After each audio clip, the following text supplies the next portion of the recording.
সংক্রান্তির সন্ধ্যেতে ঢুকে পড়েছি কোথায়, রান্নাঘরে। এই যে রুটি করতে দেখতে পাচ্ছ, একটা দিদিভাই আমাকে বেলে দিচ্ছে ফাটাফাট করে, আর আমি ফাটাফাট করে এই রুটিগুলো করে নিচ্ছি। আর আমার যা করছে ওদিকে পায়েস, কারণ ডুরি ভাজাতে হবে, তার জন্য অনেক নিয়ম কারণ আছে।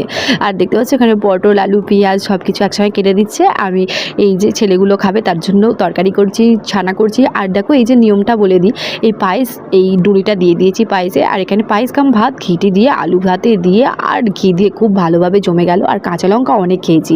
আর দেখো এখানে ভাসিয়ে দিলাম। আর দেখতে পাচ্ছ লাইট ফাইট বন্ধ করে দিয়ে চলে গেলাম হচ্ছে শুতে।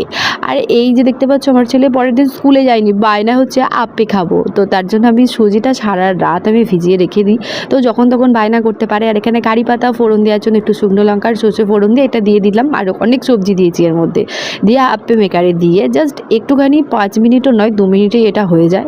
তো দেখো দিয়ে দিয়েছি ওকে সস, আর শেজওয়ান দিয়ে দেবো, দিয়ে খেয়ে নেবে।